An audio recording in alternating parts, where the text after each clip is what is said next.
the Shabbos for the wonderful to come to our community, and it really is a chus for us to have an opportunity to hear the Rav. There are so many people around the world that listen to the Rav's Torah, his hashkafa, his musar, his insight, and for us to be able to host him on this Rosh Chodesh is a meridik chus, a meridik cover for us. And without further ado, we call Rav Weinfeld Shlita. You know, probably you noticed that this week is Parshas Vayikra. So the pasuk says Vayikra El Moshe, Vayidaber Hashem Elov, Me'oihel Moyed Lemor. So typically it just would say Vayidaber Hashem El Moshe Lemor. The fact that the pasuk begins with Vayikra El Moshe needs to be explained. The Ramban says Al Derech Hapshat that he says that Moshe Rabbeinu was being called to the Ohel Moed. And why over here? Because this was the first time that the Dvar Hashem was said to him from the Ohel Moed. So he had to be called to the Ohel Moed. He didn't know that it would be from there. Or he says maybe Moshe Rabbeinu was afraid to enter the Ohel Moed. And therefore HaKadosh Baruch Hu, this was the first time, so HaKadosh Baruch Hu had to call him. That's what the Ramban says al derech hapshat, but Rashi, as you know, brings the Torah's Koyanim that says that in spite of the fact that it only says over here Vayikra El Moshe, the truth is that l'chol dibros, u'l'chol amiros, u'l'chol tzivuyim, kodma kriya. There always was a Vayikra. It just doesn't say, this is one of the cases where we say that Yotzam min haklal l'lamed al haklal kuloi, says the Torah's Kohanim, that this is an exception to the rule that teaches us what the general rule is. It's not an exception. Yotzam min haklal l'lamed al haklal kuloi, that l'chol dibros, l'chol amiros, l'chol sivuim kodma kriyo l'shoin chiba. L'shoin chiba, it's a language of affection. L'shoin shemalachei ashores mishtamshim boy. This is the language of the angels. One angel calls on the other, the Lashon Kriya. And then but the Nevi'ei u'Mesa'olam, HaKadosh Baruch Hu revealed himself not with a Lashon of affection, but a Lashon Arai v'tumah, as Rashi goes on, Vayiker Elokim El Bilam. So in other words, this calling was not calling Moshe from outside to the inside, but it's a kriya of L'shoin Chiba, which means that in order to transmit dibros, amiros, and sivuyim, there has to first be a relationship between the Rebbeinu Shalom and Moshe Rabbeinu. The Kriya is establishing a relationship that precedes the particular Dibur. Dibur is a Lashon Kosha, as we know. So for sure, without first establishing a relationship, you can't say a Dibur Lashon Kosha, but even Amira, which is a Lashon Raka. Without a relationship, it won't be heard, and Avada commandments, Tzivuyim, will not be heard without first establishing a relationship. And every time the Rebbeinu Shalom talks to Moshe Rabbeinu, he first is koirei a kriya l'shoin chiba, a language of affection. We're in this together, and only in that way does the Rebbeinu Shalom talk to Moshe Rabbeinu. You know, Chazal say that imrabcho doime l'malach Hashem tzvakos kabel Torah mipiu. If your Rebbe is like an angel, you should learn from him. If not, I'll take kabel Torah mipiu. So I mean, what does it mean that your Rebbe is like an angel? We're not really so familiar with angels. How do we know if the Rebbe is like an angel? Like, can the Rebbe really be like an angel? But maybe it just means in this thing that we say that a kriya l'shoin chiba is the lashon shemalachei hashores mishtamshim boy.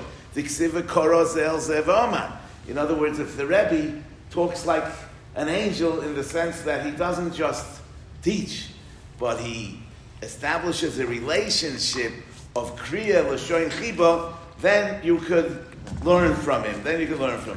You know, the Gemara says in Bava Basra, it's a fascinating Gemara, Daf Chaf Aleph, that says, Omar Rav Yehuda, Omar Rav, V'ram zochor oisa yo'ish l'toy v'Yoshua ben Gamla shemay, that Yoshua ben Gamla should be remembered l'toy.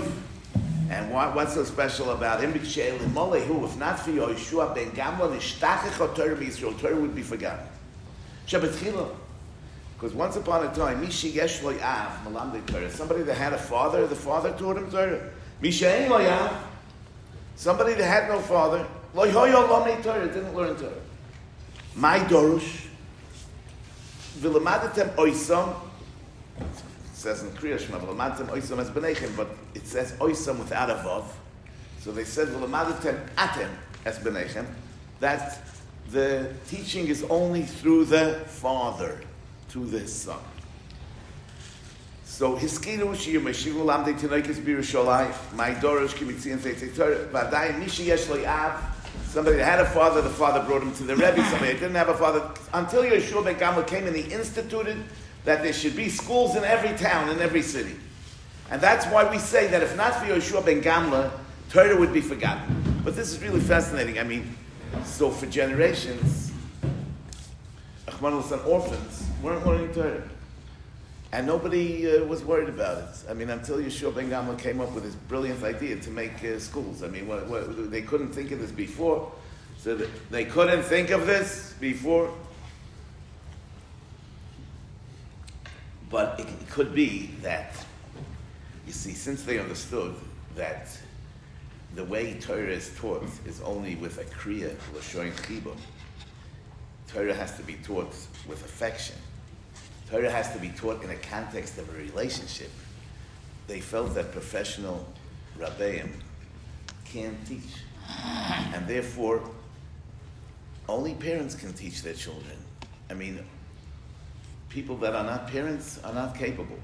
So, and how, I mean, but what's going to be with the children that don't have parents? Maybe if the children that have parents learn Torah the way Torah should be learned from their parents, so even those that had no parents picked it up by osmosis. In other words, they picked up Torah without being taught. But it came a time when parents were really not teaching enough, and therefore those that had no parents weren't learning at all. They didn't have them to learn from. So Mamela came along Yeshua ben Gamla, and he made this painful compromise to establish schools. It was a painful compromise because really Torah has to be taught in the context of a relationship. But the compromise obviously was, like Chazal say, from where do we learn the chiyuv to teach Talmidim Torah? From V'shinantom levanecha, you shall teach your children. And Chazal say, Banecha elu haTalmidim. So why doesn't it say V'shinantom leTalmidecha? Why does it say V'shinantom levanecha? Obviously the message is that a Rebbe should teach his Talmud as if he's his own son. As if he's his own son. And that's the way a Rebbe can teach. If he develops a relationship with a Talmud. Yeah, you know, the way it's supposed to be is that a Rebbe should treat his Talmud like a son. Today you find sometimes that a parent treats his child as a Talmud.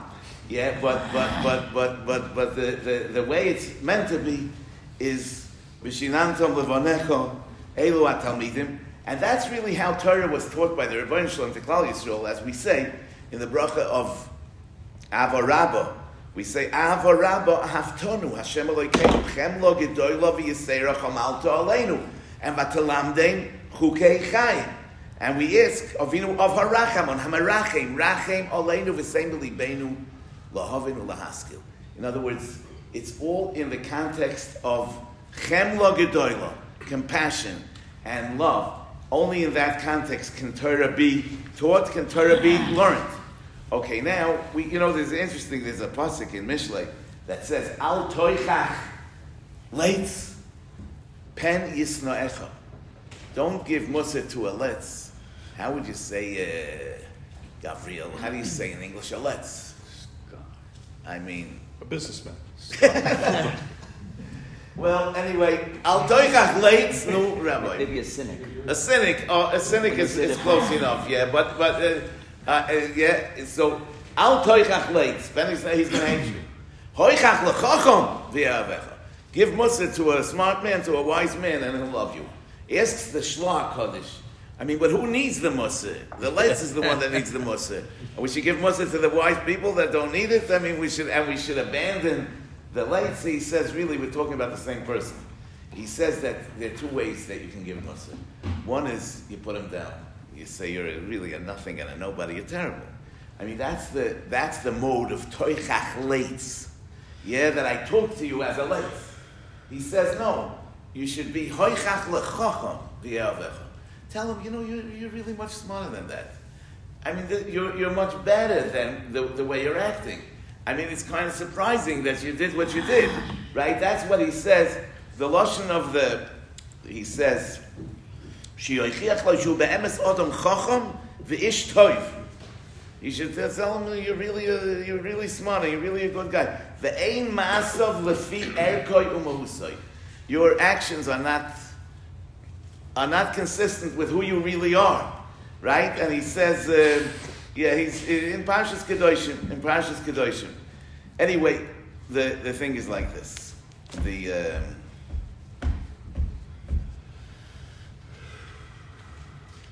So the Ramban really holds that only over here there was a Kriya L'Shem Chiba. Rashi brings in the Torah, it's kind of that everywhere, but I'm saying that maybe especially the Torah spells it out over here. This is the Yotzim and Aklal Alamed al Aklal Kuloi, because Chumash Vayikra is about sacrifices. So Avada, when we're asking someone to sacrifice, Avada, you have to first establish a Chiba.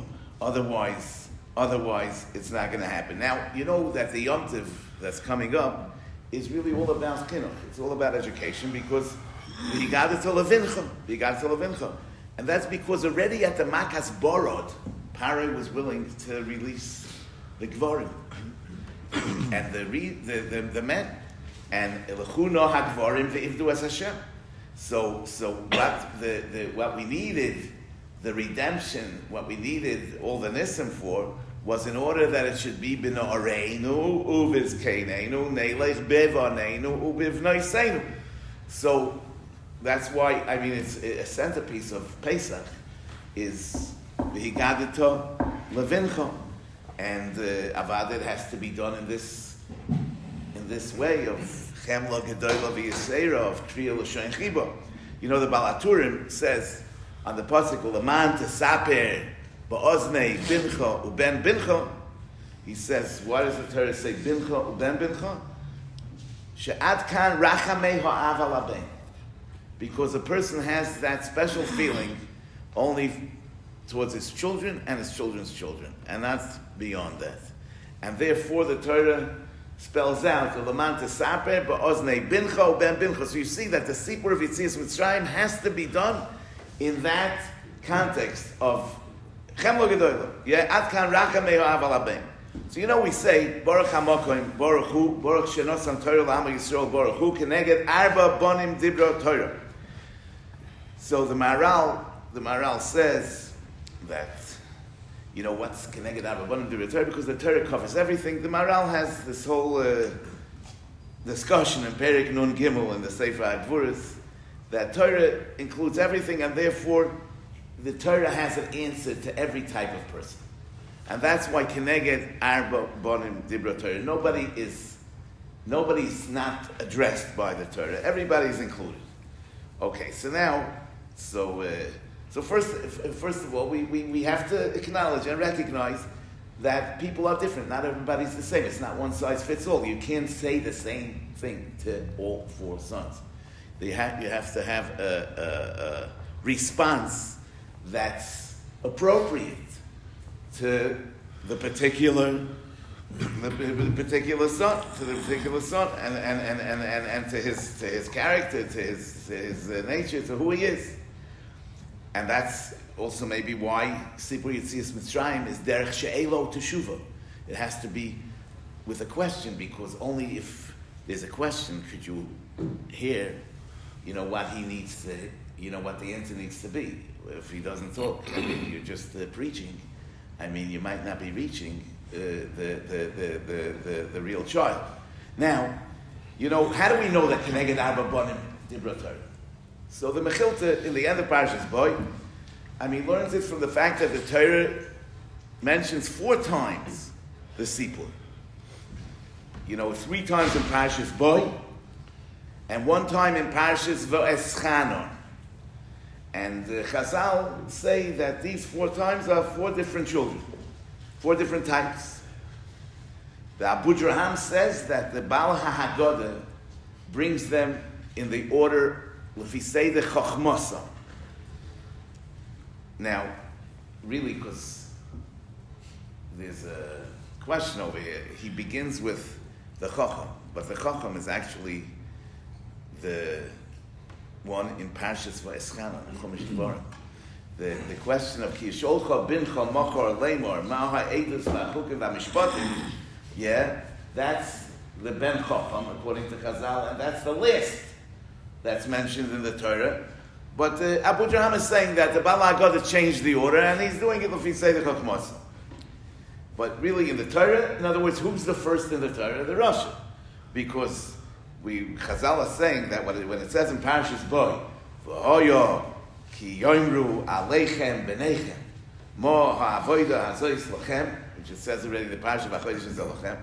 So that's really the Rasha. That's the Rasha. So the Rasha is really the first in the Torah, and the Chacham is the last. But the Baal HaGadah switched it around. If he say the Chachmasim, but the question is, but why in the Torah really is the Rasha the first? I mean, why is he the first? So the Maharal says, Ki tchilo yesh lahasir das hakfira kodim kol. The first thing, the emergency, I mean, the thing that's urgent, right, is to deal with the Rasha. I mean, the Chacham is not so urgent. Yeah, but he says, tchilo yesh lahasir das hakfira kodim kol. Shekol zman sheyesh kfira lo yovei lahakir ha'emes.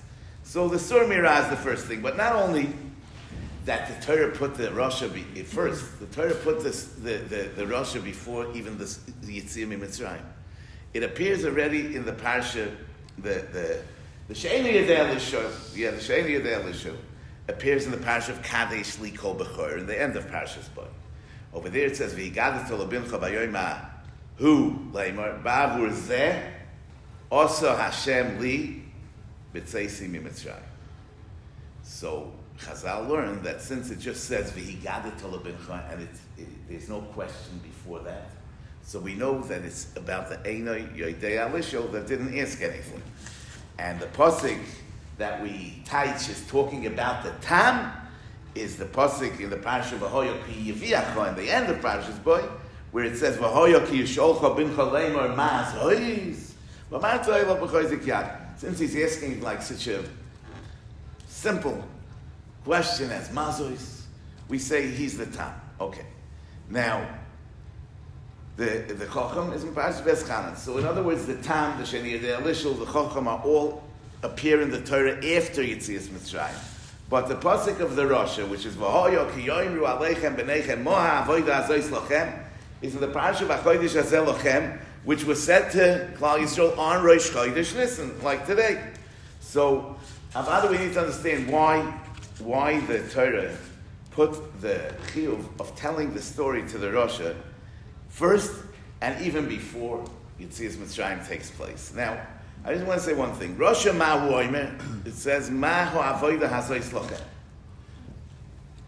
Lochem, the loy, the Baal HaGadah teaches.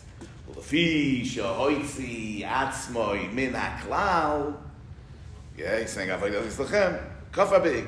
V'af'ato hakeyes shino. Ve'emor loy, v'avur ze osa Hashem li. So, you know, they already ask. I mean, it sounds like the reason that we attribute this question to the Rasha is because he's saying, Moha avoida azois lochem. What is this avoida to you? And he's excluding himself. But really, the Chacham also says, Moha eidus v'achukim v'mishpatim asher tziva Hashem Elokeinu eschem. So he's also not including himself. So Okay, the Pashut Pshat is that when the tziva was to the Dor Yotzei Mitzrayim. So the son is saying he was tziva eschem. That makes sense.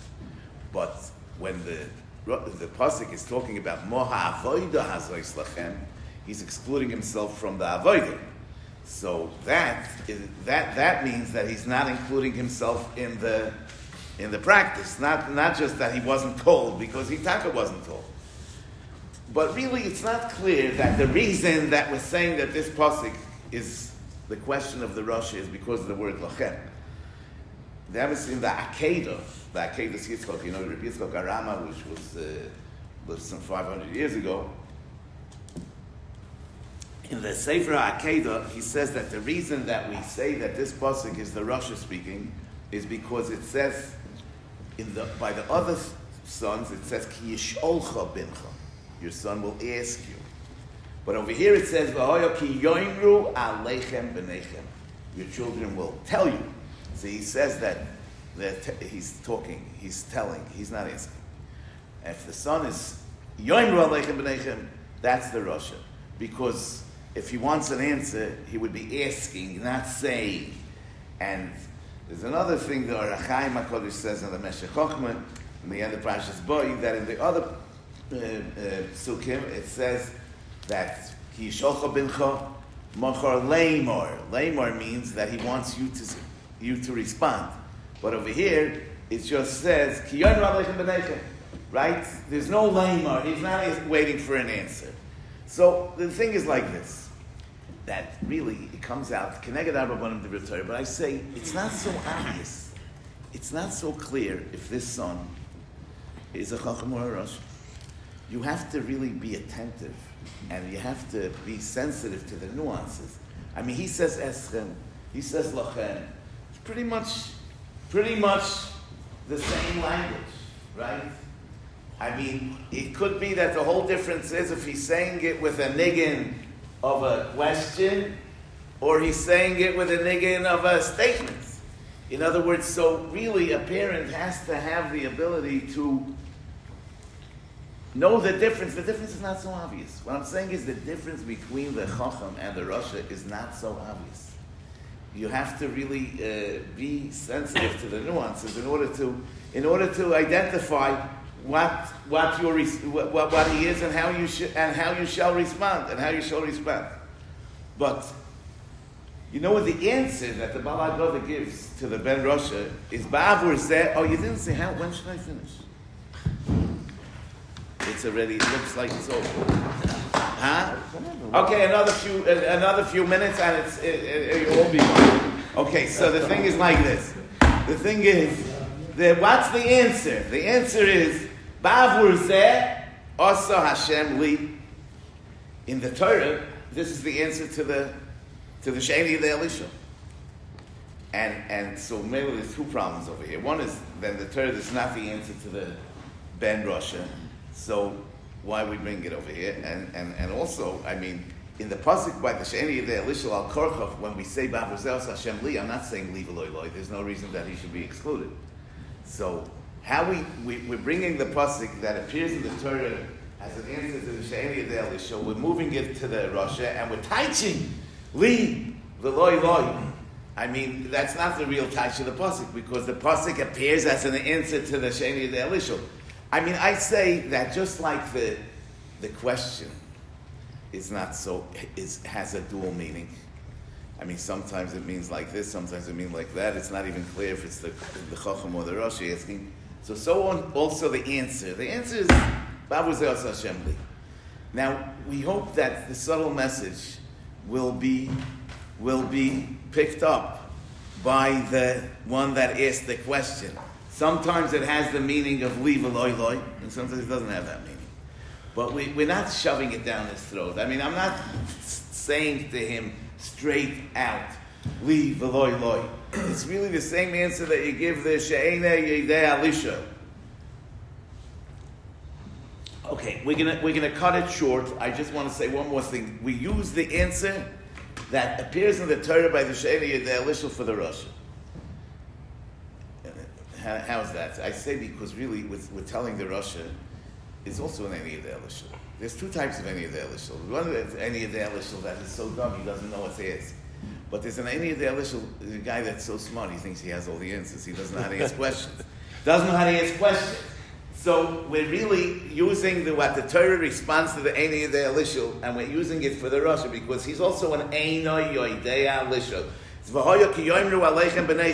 He thinks he knows everything, and Mamela, he's an Einoi Yoidei Elishul. So really, part of the avodah of Pesach is to learn how to become a Yoidei Elishul.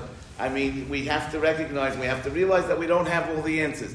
Like the karpas, we dip the karpas today that the children should ask, but there is no answer in the whole Seder for that question. So you see, we want to leave the children with a question, and because that's the Jewish way. Everything there are more words that we have for a question than any other language. We have a kasha, she'ela, tiyufta, pircha, iboya, reminhu. I mean, because we're always busy asking questions. Today in Hallel, we said, Malachai Yom Kisonos, Hayardim Tisiv Lacha, Aharon Rabtakalim. What does it say? So listen, this is referring to Kriyas Yamsuf and the dancing of the mountains by Matan Torah. So these are like the two greatest experiences that the Jewish people had, Kriyas Yamsuf and Matan Torah. We should be totally overwhelmed. No, but the Jews, they said, why did you run away? So you see that Jews are always asking questions. That's really what defines us. So, Rabbi say, and if you have any questions, right, don't ask, because they should be left with a question.